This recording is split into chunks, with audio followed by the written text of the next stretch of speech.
finishing up our our second week of camp, and obviously I think you guys have gotten the news about Jack, and you know, it goes without saying. The biggest thing you feel for right now is for Jack, and appreciate, you know, what he means to this team, and you know, for him to lose this opportunity, that's where your heart goes right now. But it's you know, he's had a chance to just visit with him a little bit last night, and obviously disappointed. But I think those of you who have gotten to know Jack, you know, there's a lot to that guy, and you know, he'll still be just going to attack the next phase, the next chapter for him, and that's really you appreciate that out of him. For him to, you know, go down again after the injury he had last year, what kind of spirits, you know, was he in last night when you talked to him? Cichy is, I mean, obviously disappointed, but he also, there's a lot to him, and you know, I think he's probably at that point. I mean, he just found out. Heck, you know, he had 2 practices, you know, so it was. I think it was surprising to him, but you know, talking to him this morning, and he's it's what you want. He's about, okay, what do I got to do going forward? You mentioned it was surprising to him. I'm assuming you were surprised too, because I know he got dinged Tuesday. They looked at him, but he came back Wednesday. Did you? Yeah, and Tuesday. Yeah. You know, and so it's you know, and saw the doctors and all that, and then once they got the MRI, went through it. So you know, and you know, these things happen, and it always goes back to you feel for the individual. Did you sense your team a little somber today as a result? You know, you can't separate it. I didn't think we had great energy the last 2. I think we did there's some workmanlike things going on, but certainly, you know, it's one of your captains, and you know, guys respect, and those of you who've been to practice, you know, he does liven practice up, so he'll be back doing that. But you know, so I think there's a number of things. I think that's where, you know, we've got to. I don't care whether it's this new camp schedule or old camps. There's that point in camp where you got to fight through it, and I think that's take advantage of the off day, you know, tomorrow, and come back, and we got 4 days, and then we'll have the next off day. So we got to come back and have a good 4 days. Did you get an explanation from the trainers on, you know, why he was allowed to continue practicing on Tuesday and Wednesday? Yeah, the doctors went through all the protocol. They couldn't find anything, and Cichy said that it was, you know, felt good, and so you know, went through all the protocol, and they needed the MRI, and they didn't get that until yesterday. Also a different topic, but what gave you the confidence to bring Bob Bostad in, and through spring and now into fall? How have you kind of seen him grow into this?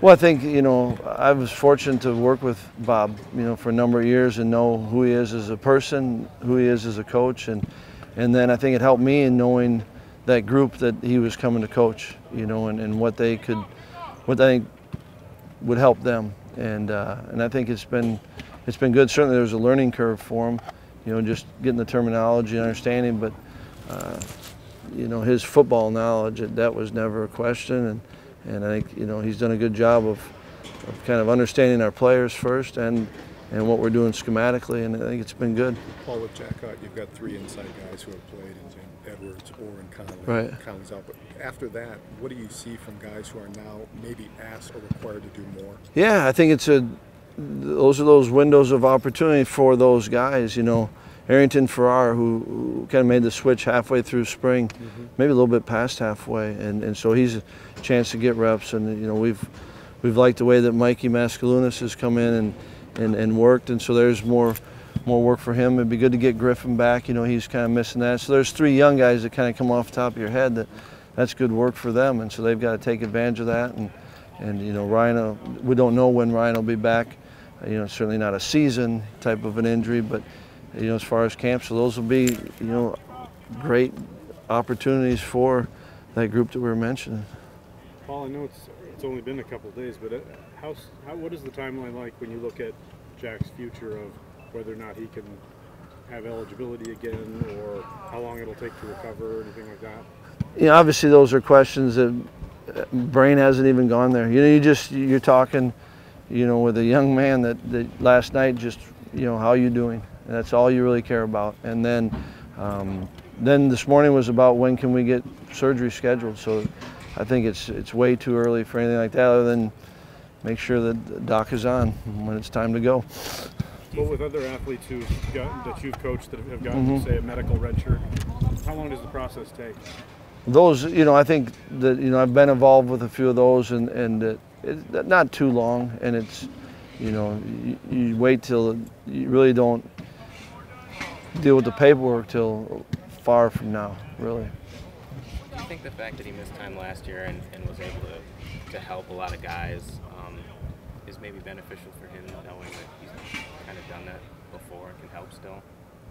If there's a silver lining. Yeah, I didn't go to that silver lining yet. What I mean? Like it's a guy that one of the things I think he epitomizes is truly he has fun playing the game and plays it the right way because he respects it, and so are those.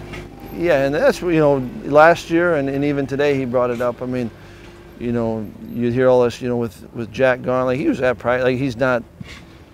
There's a lot worse things happen to people, and he's one that gives me that perspective, right? Because you're thinking, you just feel for the individual, but it's I'm sure that he doesn't need that nor wanted that experience.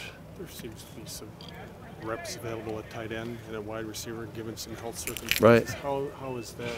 What have you seen from the guys who've been given those opportunities? How's that affected your thinking? I think it comes up every position in camp, and it's good. I think it's been good for Danny Davis. It's been today. We're going some 2s and 3s, and it was good for Jack Dunn. Guys kind of worked and done different things, and so I think the biggest thing for the young guys is know what they're doing, so when those opportunities do come, they give themselves a chance, and then you got to get other guys, you got to get them back so we can kind of get and develop that timing that you need to be right for the season. Does the length of the injury report change how you practice at all? I think you always have to be aware of where your team's at and what you're doing. So I think that part, it does. We haven't had to deviate yet from it, and we'll see. I don't think we'll have to in a major way, but it's good work for everyone, and it's our job to help them maximize the opportunities that we get to work. Paul, what had you seen from Jason Erdman until today? Obviously, when he got dinged. I thought Erdman was having a good camp, and I think that seemed sure of what he was doing, and that sounds pretty simple, right? But it's there's a lot to that, and I think when he was able to do that, one of his strengths I think is his physical strength. So you can see him. I thought that showed up, and I think there's just that comfort when you're knowing, what to do, how to do it, and then having done it and experienced some success with it. Not all of them have been, but when you have some success, that kind of fuels it, and so I've liked it, and hopefully get him back, because I thought he was having a good camp. Have you liked the way Tyler Biadasz has handled himself and taken over that job from Dieter? Yes, I've loved the way that Tyler Biadasz has handled himself from the day he got here, and I think that it's not too big for him right now, which is important. I think he's the way he goes about his business and practices and does that. I think that there's other people are noticing that, teammates. There's a respect for it, and yet he's still young. And that's where there's areas and things that he can do to improve, and he sees that and knows it, and so I love the way that he goes about it. He's pretty fun to be around. Alex is only a redshirt sophomore, Alex Hornibrook, but he's the oldest guy in that room. Do you feel like he's taken more of a leadership role this year with some of the young guys in the room with him? Well, I think right now, with the way camp is, I think the leadership windows were like in the summer, but now with camp, I think it's just he's doing a good job. I think kind of putting himself with not just in that room, and there's been times where we've been splitting the room up, and so that you can Alex can kind of keep going on one, and you can, with the younger guys, you can kind of maybe make it a little bit more simplified. So I think it's a good room. The guys are, they all got a lot on their plate, and they just got to focus on their self-improvement.